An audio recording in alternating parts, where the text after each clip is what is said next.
الحمد لله الحمد لله الذي جعل هذا اليوم سيد الأيام يوم الجمعة.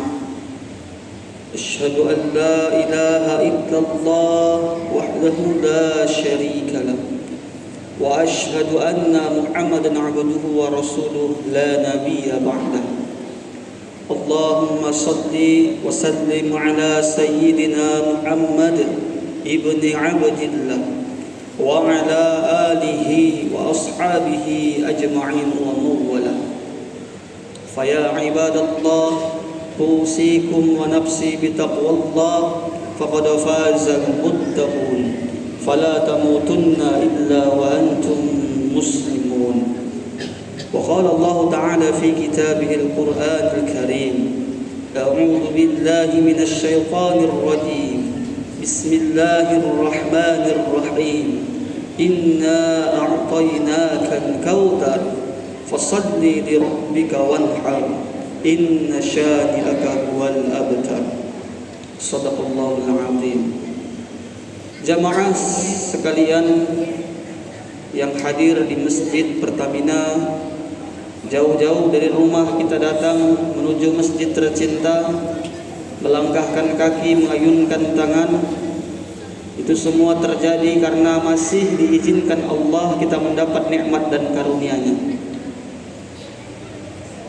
Di dalam Kitabul Akhlaq yang dipelajari di berbagai pondok pesantren, khususnya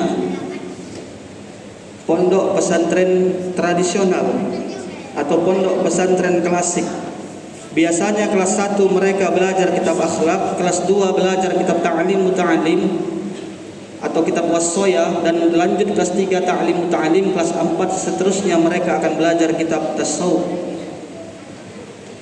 Tapi hari ini kita bahas yang ada dalam kitab akhlak yang dipelajari di dalam kelas 1. Tanda bahwasanya kita bersyukur kepada Allah adalah segala nikmat dan pemberian Allah kita gunakan di jalan-jalan yang disukainya, di jalan-jalan yang dicintai Allah, yang diridhai Allah, yang dicintai, disenangi oleh Allah. Satu misal contohnya mata. Ketika kita menggunakan nikmat mata ke jalan yang baik, yang mengandung pahala, melihat Al-Quran, melihat wajah kedua orang tua, melihat masjid, melihat Ka'bah, melihat anak bayi, juga melihat ustaz, melihat wajah yang sedang berkhatib, berkhutbah Jumat. Sepanjang kita menggunakan nikmat Allah itu ke jalan yang mengandung pahala, sepanjang itulah kita diukur sebagai orang yang bersyukur kepada Allah Subhanahu wa taala. Mudah-mudahan kita semua yang hadir di sini termasuk orang-orang yang bersyukur kepada Allah. Amin amin ya rabbal alamin. Bersalawat kepada Rasulullah sallallahu alaihi wasallam dengan ucapan Allahumma shalli ala sayyidina Muhammad wa ala ali sayyidina Muhammad. Kami selaku khatib selalu mengajak hadirin sekalian, khususnya pribadi, agar selalu menjaga karakter ketakwaan kita kepada Allah Subhanahu wa taala. Rasul bersabda, ittaqillah haitsuma kunt. Apapun kondisinya, seperti apapun situasinya, bagaimanapun penampilan kita, jangan pernah tinggalkan takwa kepada Allah Subhanahu wa taala. Jamaah sidang pendengar salat Jumat yang senantiasa dicintai, dimuliakan Allah Subhanahu wa taala. Izinkan khatib mengambil tema daripada firman Allah Subhanahu wa taala yang terletak dalam surah Al-Kautsar. Mudah-mudahan inilah satu tema yang akan coba khatib kupas, walaupun tak kandas dan tuntas, akan kami coba bahas dengan ringkas. Jamaah sekalian yang dimuliakan Allah Subhanahu wa taala. Ayat pertama Allah berfirman, dimulai dengan kalimat Bismillahirrahmanirrahim, dengan menyebut nama Allah yang Maha Pengasih lagi Maha Penyayang.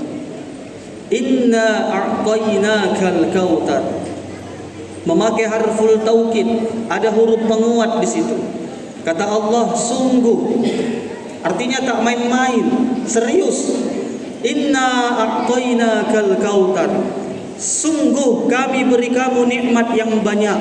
Kautsar pengembangannya dari kalimat katsir. Orang Arab bilangkan sedikit, bahasa Arabnya qalil. Bilangkan banyak, bahasa Arabnya katsir. Kautsar dikembangkan, artinya bentuk jamak yang lebih luar biasa lagi. Banyak Allah beri kita nikmat. Selama ini kalau kita kaji-kaji, kalau kita hitung nikmat Allah, betapa banyak nikmat yang Allah berikan kepada kita, Pak. Contoh sederhana, hari ini kita selamat dari musibah banjir. Ini nikmat yang luar biasa. Dulu tahun 96 pernah terjadi banjir. Tahun 2006 banjir bandang, 2004 tsunami. Kemudian yang paling parah sejarahnya di Tamyangni 2025 kemarin. Yanzilul ma' minas sama' ilal ard, turun air dari langit membasahi bumi. Kalau dalam Ar-Rum dikatakan dhaharul fasadu fil barri wal bahri bima kasabat aydin nas. Setelah nampak nyata jelas kerusakan yang terjadi fil barri, di lautan, wal bahri, di darat. Kenapa? Semua itu karena ulah tangan manusia itu sendiri. Kalau hari ini kita hadirkan pertanyaan, Pak, apa salah kita kepada Allah? Apa dosa kita kepada Allah? Jangan-jangan selama ini banyak salah kita kepada Allah. Jangan-jangan selama ini banyak khilaf kita kepada Allah. Mungkin duduk di sana sini, duduk di warung kopi, yang kita bahas tak lagi bahas masalah akhirat, tapi lebih membahas masalah dunia. Sehingga inilah yang dikhawatirkan oleh Rasulullah, penyakit akhir zaman, hubbud dunya wa yansawunal akhirah. Cinta berlebih kepada dunia sampai melupakan akhirat. Jamaah sidang pendengar salat Jumat yang dimuliakan Allah Subhanahu wa taala. Maka hari ini kita diberikan nikmat yang banyak melalui selamat dari musibah banjir. Bukankah dengan adanya musibah banjir di Tamyangni, Allah telah tunjukkan tanda-tanda kebesarannya? Lihat bagaimana satu desa, satu kampung hancur, tak ada sisa. Yang sisa hanya satu bangunan masjid di desa sekumur sana. Bukankah satu masjid yang ada pondok pesantrennya itulah pondok pesantren DM yang biasa disebut dengan Darul Mukhlisin, menahan ribuan kayu gelondongan. Andai tak tertahan oleh pondok itu menjadi tombak terakhir, bagaimana nasib Kuala Simpang? Jamaah sekalian yang dimuliakan Allah Subhanahu wa taala, kita bersyukur setidaknya hari ini kita masih selamat dari musibah banjir. Tak apa harta hilang, tak apa semua yang kita miliki diambil Allah. Kalau orang prinsip, orang beriman itu punya prinsip, dulu aku lahir tak ada apa-apa, nanti pun kita akan pulang kepada Allah tak ada bawa apa-apa.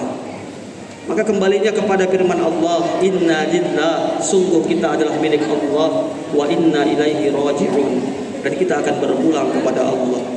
Kalau kita sudah tahu banyak nikmat yang Allah kasih kepada kita, inna a'tainakal kautsar, sungguh banyak nikmat kami beri pada kamu, kata Allah.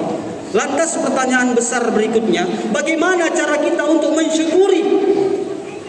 Caranya sangat sederhana, dijawab oleh Allah pada ayat berikutnya, fassalli li rabbika wanhar. Yang pertama, laksanakan salat li rabbik, murnikan niat. Makanya rukun salat yang ada dalam kitab Matan wa Taqrib itu 18, dihitung dengan tumakninahnya. Kalau dalam buku tuntunan salat itu 13, karena tak termasuk tumakninah.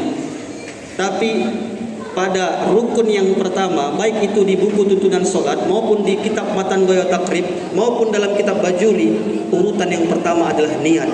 Sementara hadis arba'in, urutan hadis yang pertama bunyinya adalah innamal a'malu binniyat. Artinya sangat penting niat ini. Niatkan salat li rabbik, untuk Tuhan, bukan untuk dilihat orang, bukan untuk karena takut dengan atasan, bukan karena diajak orang, bukan karena malu karena tetangga, tapi niat semata-mata karena Allah Subhanahu wa taala. Fasholli li rabbik. Mungkin selama ini kita telah melaksanakan salat wajib, tingkatkan kepada salat-salat sunnah, salat tahajud, salat duha, salat ba'diyah, qabliyah, dan salat sunnah yang lainnya. Kemudian yang kedua, wanhar. Apa itu wanhar? Dan potonglah dan sembelihlah. Bentar lagi kita bakal melaksanakan hari raya Idul Adha. Di sini bukti iman kita diuji Allah Subhanahu wa taala. Sebagaimana dulu Nabi Ibrahim alaihissalam yang hari ini kita bacakan terus salawat kepadanya dalam salat dan merupakan rukun salat, disebut dengan salawat Ibrahimiyah karena ada lapas Ibrahim disebut. Allahumma sholli ala Sayyidina Muhammad wa ala ali Sayyidina Muhammad kama shallaita ala Sayyidina Ibrahim wa ala ali Sayyidina Ibrahim. Bagaimana kemudian Nabi Ibrahim yang rela mengorbankan anaknya sendiri untuk disembelih demi membuktikan cintanya kepada Allah Subhanahu wa taala. Hari ini kita tak diminta untuk potong anak, untuk sembelih anak. Aid artinya adalah kembali. Adha asal katanya adalah udhiyah, kembali menyembelih, kembali memotong, atau bahasa lain disebut dengan Aidul Qurban. Qurban bahasa Arab asal katanya adalah qarib. Orang Arab bilangkan jauh, ba'id. Orang Arab bilangkan dekat, qarib. Wa idza sa'alaka ibadi fa inni qarib. Jika ada yang bertanya seberapa dekat aku dengan hamba-Ku, kata Allah, fa inni qarib. Sungguh aku sangat dekat. Lantas kurban, qaraba yaqrabu qurbanan. Maka kurban adalah satu cara yang bisa kita lakukan, satu kegiatan yang kita lakukan untuk membuktikan cinta kita kepada Allah sehingga melahirkan kedekatan. Artinya apa? Andai hari ini kita ada banyak keluangan harta, keluangan waktu berangkat untuk berhaji. Andai tak mampu untuk berangkat berhaji, silahkan berkurban. Berikan hewan sesembelihan terbaik, apakah itu kambing, apakah itu domba, ataukah kemudian itu lembu. Tak sanggup sendiri, boleh berkelompok. Ada bukti kita kepada Allah Subhanahu wa taala. Bapak, dulu masih ingat tidak bagaimana kemudian kita membuktikan cinta kita kepada istri? Pergi kerja pagi, pulang malam, pergi pagi tak pulang-pulang demi untuk melamar si buah hati. Terkumpul budget sekian, kita beli emas yang waktu itu luar biasa mahalnya. Terkumpul uang sekian untuk acara. Bahkan hari ini kita pergi pagi pulang malam kerja. Untuk siapa kita korbankan semua itu? Untuk keluarga, untuk anak-anak kita. Demi melahirkan apa? Demi membuktikan rasa cinta kita kepada keluarga sehingga melahirkan kedekatan. Yang ciptain anak, yang ciptain istri, bahkan yang ciptain diri kita, yang memberikan semua harta yang hari ini kita punya adalah Allah. Bagaimana mungkin tidak kita berikan kepada Allah sebagai bukti cinta kita, sebagai bukti iman kita? Jamaah sekalian yang dimuliakan oleh Allah Subhanahu wa taala.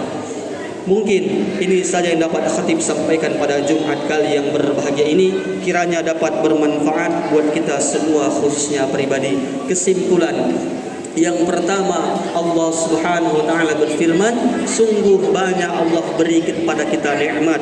Lantas bagaimana cara kita bersyukur kepada Allah? Buktikan melalui dua hal.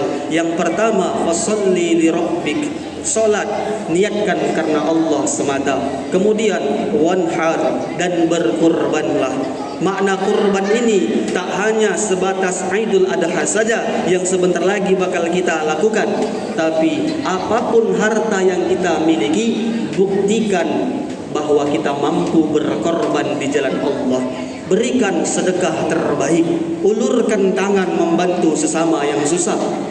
Berikan anak-anak kita dengan titipan di jalan Allah. Berikan anak-anak kita pendidikan agama. Kenapa harus agama, Ustaz? Karena agama berasal dari bahasa Sanskerta. Tidak, agama kacau. Setiap orang yang punya agama, hidupnya tidak akan kacau karena dia punya peraturan. Meskipun dia bukan agama Islam, karena di agama yang lain mereka dilarang membunuh, mereka dilarang mencuri. Tapi kata Allah, innad din indallahil Islam. Agama yang diterima si Allah hanya agama Islam. Kalau tak mampu kita berikan dia pendidikan agama karena sibuk bekerja, titipkan dia di pondok pesantren. Masukkan dia di pondok pesantren. Pesantren mana? Mana saja boleh. Kurang lebih di Aceh Tamiang ini ada 63 pondok pesantren. Tinggal kita pilih mau itu pesantren mana. Tapi jika ada yang bertanya, Ustaz, berada di pesantren mana? Hari ini Bapak, kami berada, kami mengabdi di Pondok Pesantren Dayah Tahfiz Quran Syuhada. Hari ini kami masih menerima pembukaan untuk pendaftaran. Mudah-mudahan apa yang dapat khatib sampaikan kiranya dapat bermanfaat buat kita semua, khususnya pribadi. Amin amin ya rabbal alamin. Barakallahu li wa lakum fil Qur'anil azimil karim wa nafa'ni wa iyyakum bima fihi minal ayati wa dzikril hakim wa taqabbalallahu minna wa minkum tilawatahu innahu huwas samiul alim.